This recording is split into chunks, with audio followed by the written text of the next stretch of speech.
Саламатсыздар? Жақсы балалар.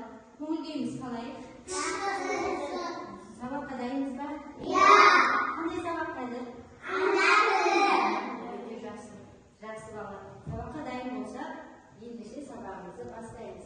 Ең бірінші біз психологиялық ахуал қалыптастыра аламыз. Келе қойыңдар ортаға. Шеңбер қойып тұра беріңдер.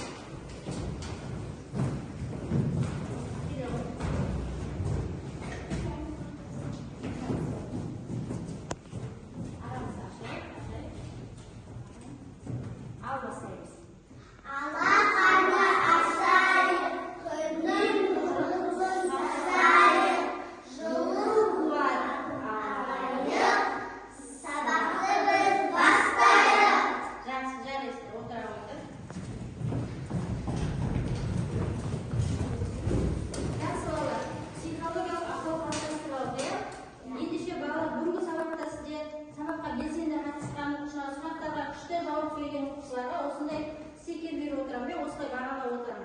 Оны алу үшін не істеуіміз керек? Сабаққа жақсы қатысуымыз керек, балалар? Дайынбыз ғой? Ал енді балалар бері қарай. Менің қолымдағы не деп ойлайсыңдар? Қане бәріміз алақанымызды ашайықшы балалар. Алақанымызды ашамыз, бәріміз ашамыз. Ұстап қараймыз.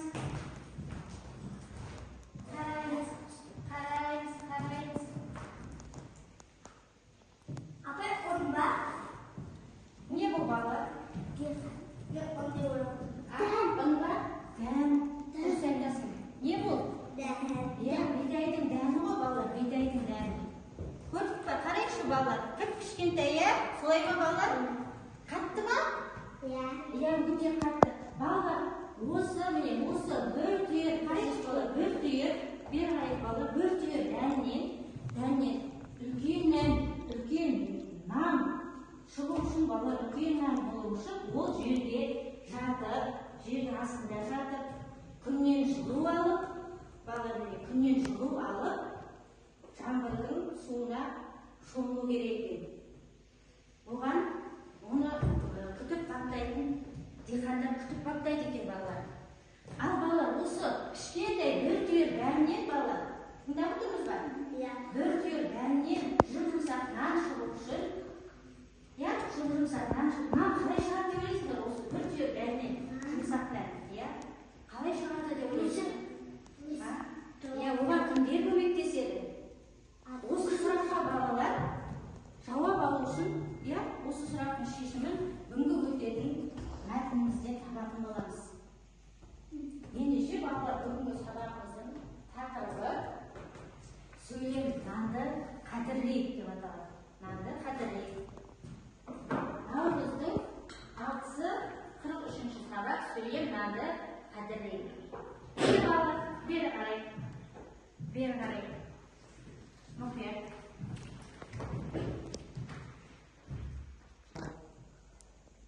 Жақсы балалар, бүгінгі сабағымыздың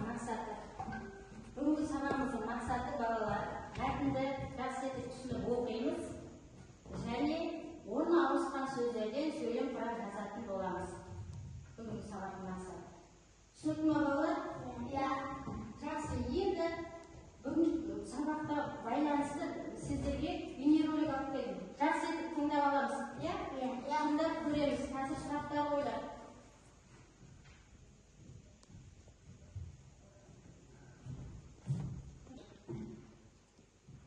Нан еңбекпен табылады. Диқандар көктемде жерге тұқым себеді. Одан егін өніп шығады. Оны жаз бойы күтіп баптайды.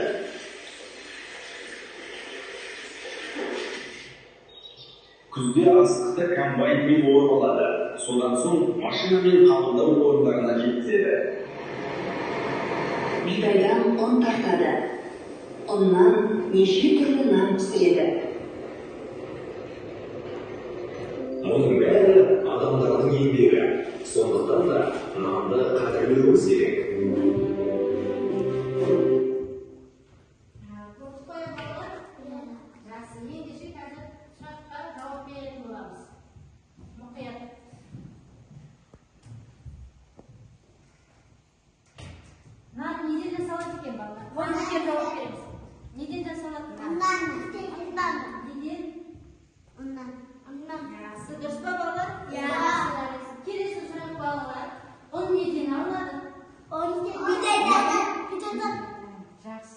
Жақсы.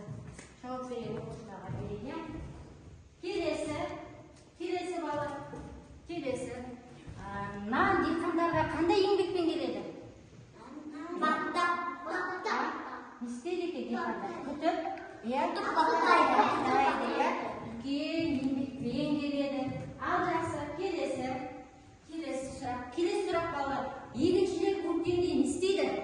Егіншілер көктемде не істейді? Жерге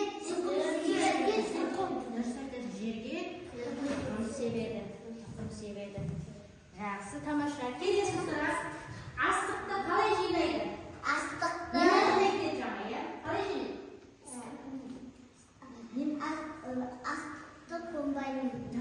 Комбайнмен орып жинайды. Комбайнмен орып жарайсың, тамаша.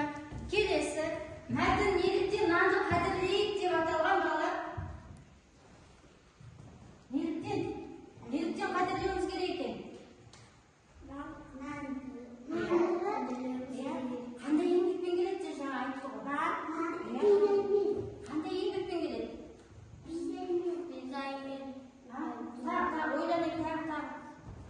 Неліктен нанды қадірлеуіміз керек? Неліктен қадірлеуіміз керек нанды?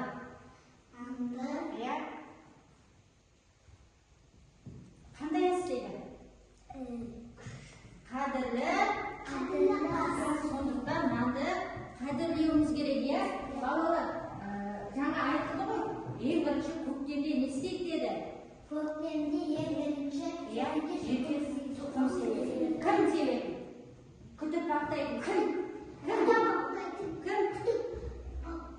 Адамды кім деп айтты жаңа? Күтіп кім деп айтты? Күтіп бақтайтын адамды. Көктемде ең тұқым себеді деді.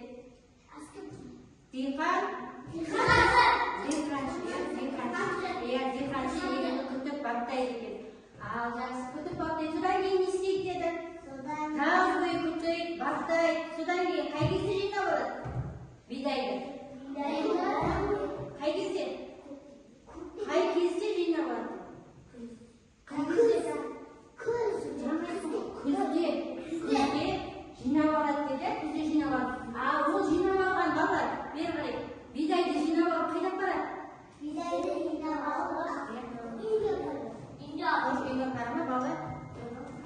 жинап алып, диірменге апарады. Диірменге балалар, диірменшілер бидайдан ұн жасайды екен. Түсінікті бала, диірменші дейміз, диірменші бидайдан не жасайды? Ұн жасайды. Мінеге көрдіңдер ме? Ал ол ұнды не істейді сосын диірменші? Қайда барады? Қайда барады? Қайда барады деп ойлайсыңдар? Ұнды қайда барады? Қайда барады? Содан наубайханаға барады. Наубайханашы не істейді ондан? Не жасайды? Нанды пісіріп, қайда жібереді? Дүкенге апарады. Дүкенге барып, кімдер сатып алады? Мінеге қандай еңбек жатыр көрдіңдер ме балалар? Қандай еңбекпен келетін нанды қадірлеуіміз керек. Ас атасы нан туралы өлең бар еді балалар, біз жаттап едік қой, естеріңде ме? Нан қиқымыз жерде барса басқалар, тері барып қастерек, торғай жарған сахармада.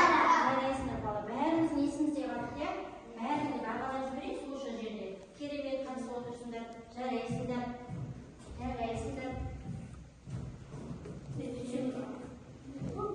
Жалғасы балалар, түсінікті болды ма балалар? Түсіндік па, қалай келетінін білдік пе? Нанды жақсы. Ендеше келесі балалар, бері қарай нанды қадірлейік мәтінді бірінші мен оқып беріп, сосын сіздер оқисыздар, тізбектеп жарай ма? Мұқият қараймыз. Бері қарай балалар, қолды қоямыз. Бері қараймыз. Нанды қадірлейік. Нан еңбекпен табылады. Диқандар көктемде жерге тұқым себеді. Одан егін өніп шығады. Оны жаз бойы күтіп бақтайды. Күзде астықты комбайнмен орып алады. Содан соң мәшинемен қабылдау орындарына жеткізеді. Бидайдан ұн тартады. Ұннан неше түрлі нан пісіреді. Мұның бәрі адамдардың еңбегі. Сондықтан да нанды қадірлеуіміз керек. Кім оқиды балалар? Мен. Ал бастаймын. Кітапты ашамыз оқулығымызды. Ашамыз. Рамазан бастайды.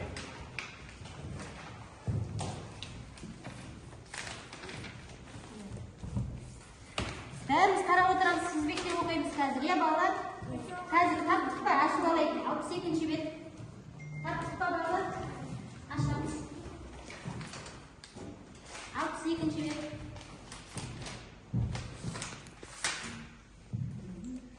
Саусақты қоямыз. Таптық па? Рамазан баста. Дауысымызды қатты шығарамыз.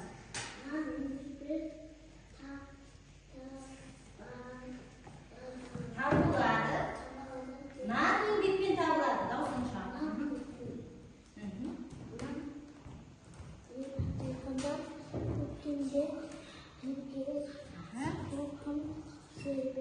Жақсы жарайсың, ары қарай аяла жалғастыра ғой.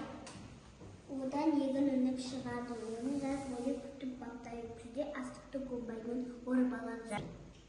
Жақсы жарайсың, ары қарай аяқтал жалғастыра ғой. Содан соң машинемен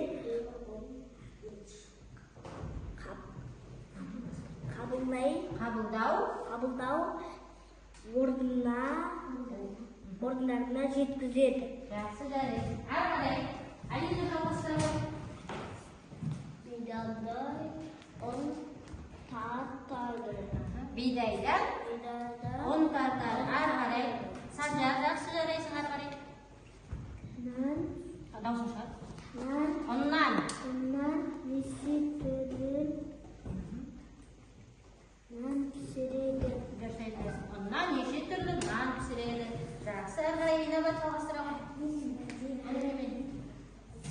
Мұның бәрі адамдардың ішкен еңбегі. Сондықтан да нанды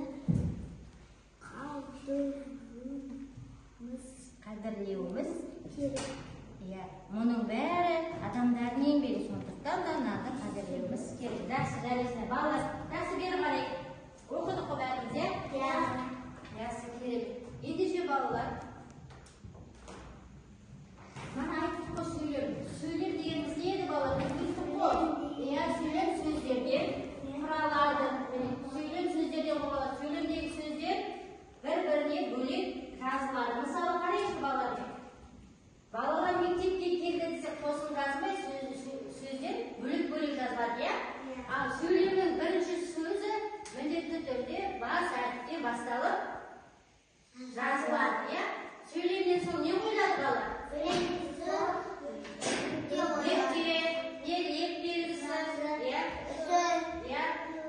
Нүкте, ек белгісі, сұрақ белгісі қойылады. Мына сөйлемді қара жайып балалар.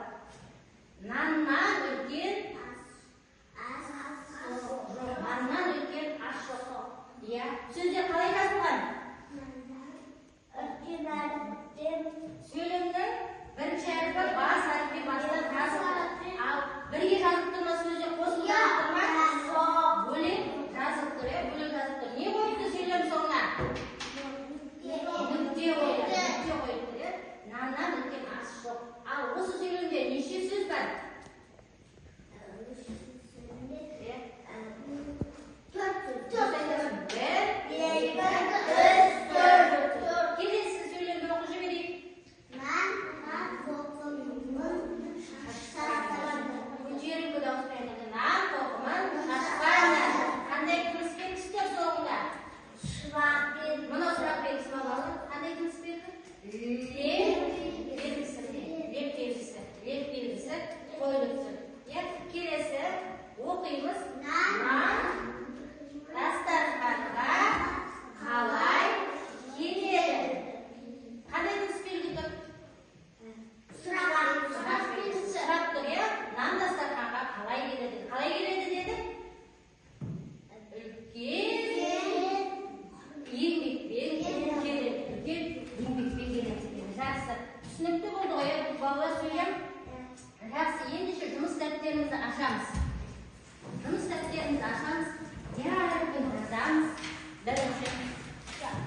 Әдебиет жазамыз.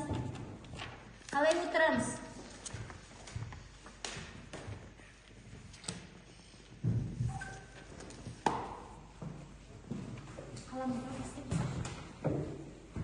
Жақсы жазамыз.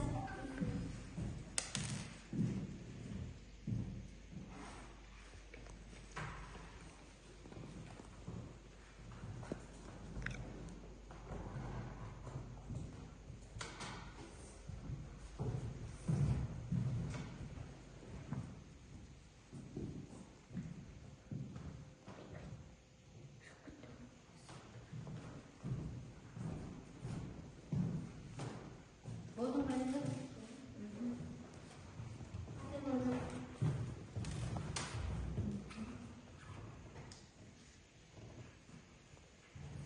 Әдемі жазамыз.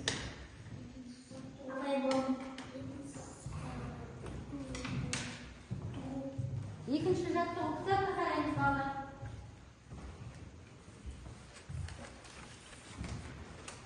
Екінші жаттығу жақсы ба? Иә. Екінші жаттығу міне не дейді? Я тапсырмасын айтып жіберейік. Орны Ауысқан сөздерден сөйлем құрамасы. орны ауыстырып берген сөздерден сөйлеп құрап жазыңыз. Бана біздің сабағымыздың мақсатында бар еді ғой балалар. Орны ауысқан сөздерден сөйлеп құраймыз. Бәріміз болдық па? Иә. Екі қарай. Екі міне.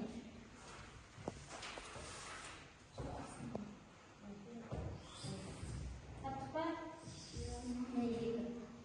Екі. Ал балалар сөздерді оқиық, берген сөздерді біріншісін. Нан еңбекпен табылады. Дұрыс айтасың. Еңбекпен нан табылады дейді.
qadrlaymiz kerak? Nechta nonni qadrlaymiz kerak bolalar? Qani kim javob beradi? Nechta qadrlaymiz kerak nonni? Iya. Mercedes ayetini aytchi.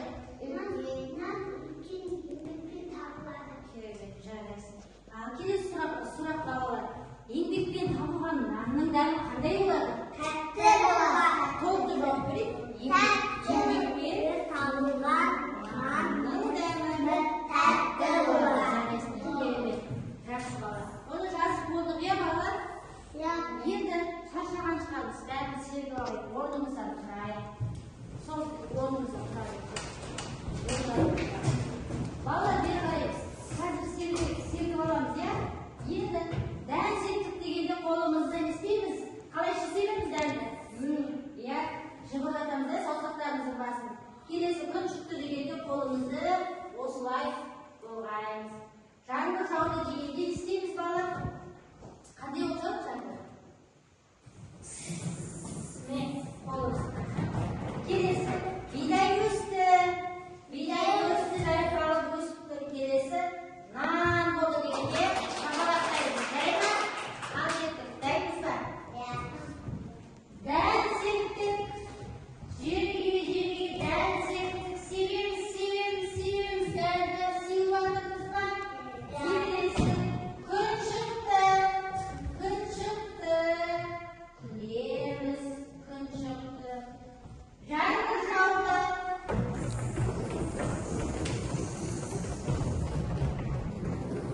Бидай өсті. Иә, бидай өсті. Нан болды. Сен болып қалды? Иә. Тамаша, отыра болды.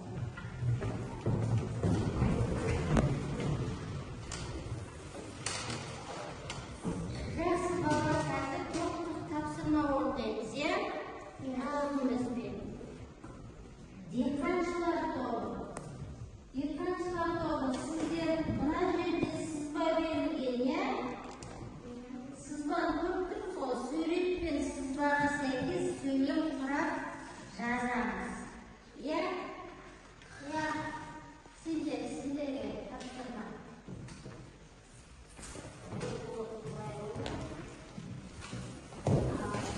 Үші сөз жазасыңдар. Ойланып отырыңдар. Сендер балалар адасқан сөздерден сөйлем құрап жазасыңдар. Астына жазамыз, жарай ма? Сұраған сөйлемдерінде. Міне, мына сөздер, адасқан сөздерден сөйлем құрап жазамыз. Егменшілер тобына тапсырма.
пен сызбаға сәйкес сөйлем құрады жазып па? Ал не құраған сөйлемінде оқи ғой. Диқаншы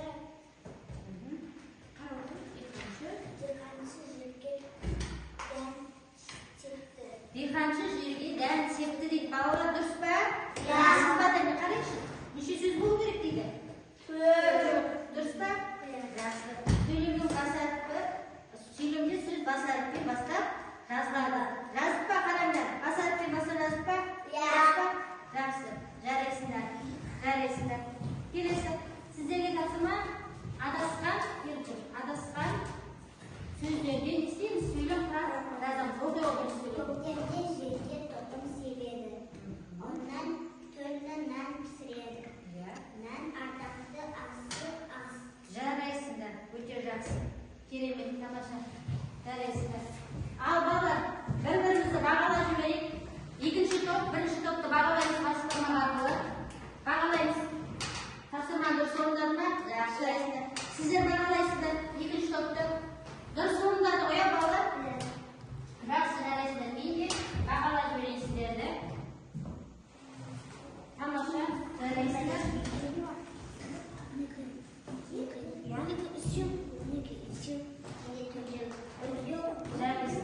Адасы балалар. Балалар бері қараймыз. Бері қараймыз. Жақсы балалар, оқып қоя тапсырманы орындап, бір-бірімізді бағалап. Жақсы, ендеше оқушылар, мен бір оқушының орындығының артынан жұмысша жабыстырдым. Бәріміз қараймыз. Кімнің орындығының артында бар? Қараймыз. Ал келе қояйыз. Келе ғой. Аяжан, нан қайдан келеді? Қандай еңбекпен келеді екен? Қанекей, өзінің түсінігің бойынша айтып беріңізші бізге.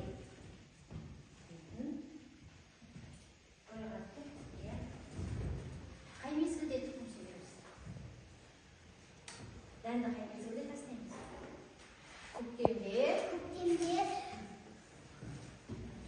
диқаншы жерге тұқым себеді. Жаз бойы оны күтіп бақтайды. сосын өскен бидайдан істейді. Мына бидай ғой, көресің ба? Бидайдан істейді. Таңбаймен жинап алады. Оны қайда апарады? Бидайды қайда апарады? Аяжан?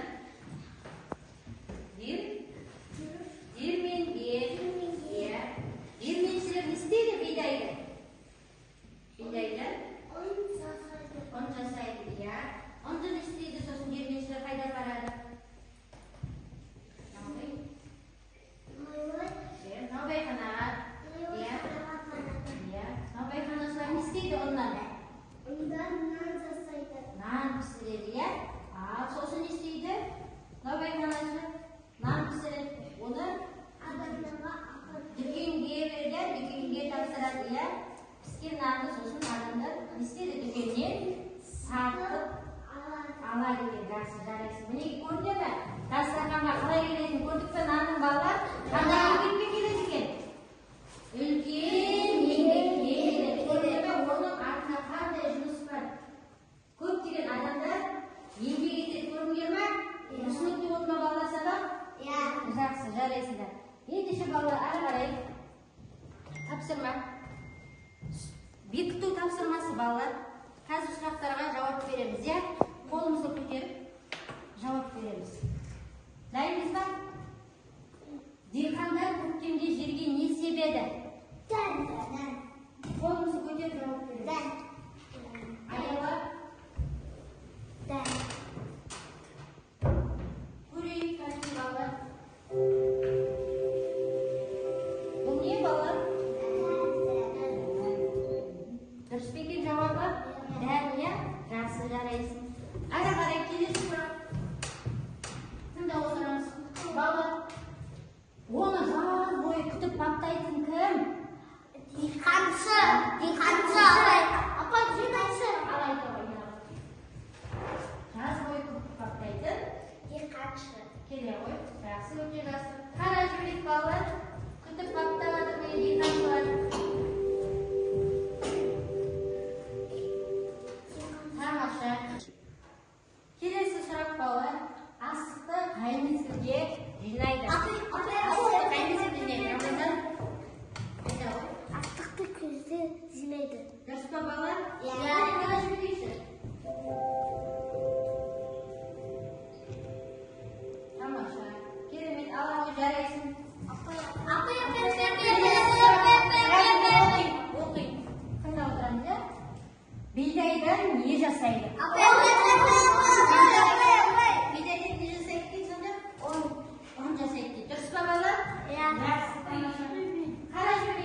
біз не істеуіміз керек? Қадірлеуіміз керек. Ас атасы нан пікір айтқан, ең бірінші дастарханға не келеді? Нан келеді. Мінекей. Көрінде ма, жерде жатқан нанды да баспауымыз керек. Кетіміз жер бар, мана не істеуіміз керек?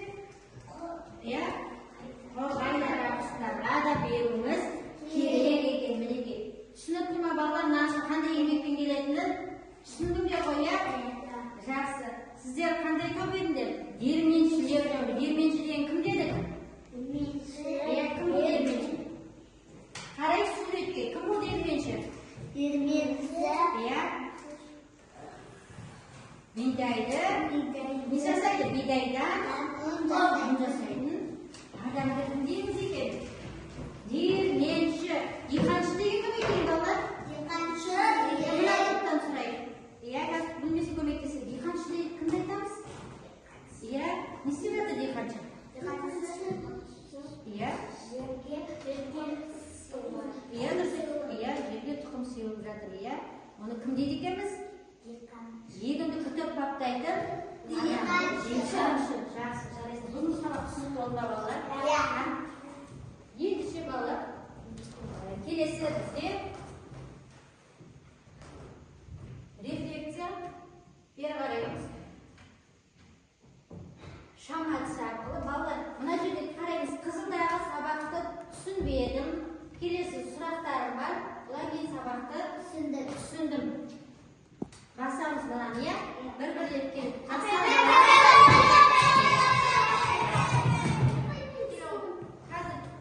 Басамыз мына жерде. Мынау түсінбедім, мынау сұрағым бар. Мынау сабақты түсіндім. Қайсын таңдайсың? Басауы.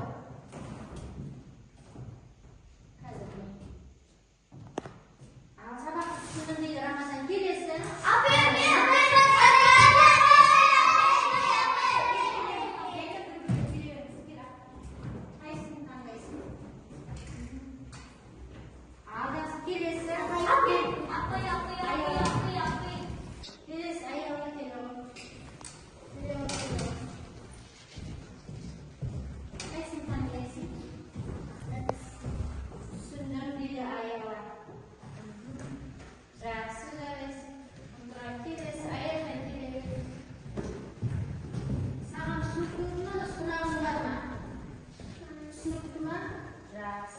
Түсінікті дейді, жақсы аясын отырауы. Келесі, кел Санжар.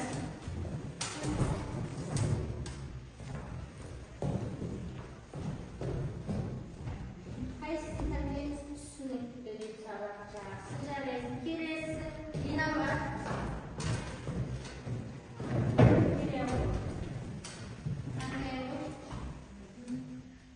Түсінікті болмасаң сабақ? Жақсы, келесі, кел.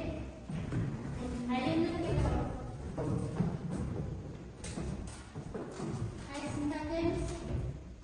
Сабақ түсінікті дейді. Жақсы, балалар бәрімізге сабақ түсінікті болды ғой, иә?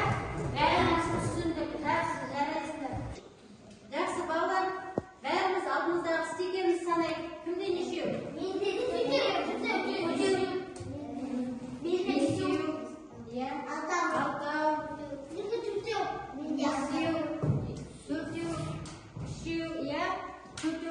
жақсы балалар, жарайсыңдар. Бүгінгі сабаққа өте жақсы қатыстыңдар. Керемет. Жарайсыңдар. Енді үйге тапсырма балалар. Бүгінгі мәтінді, нанды қадірлейік мәтінін жақсы етіп оқып келеміз.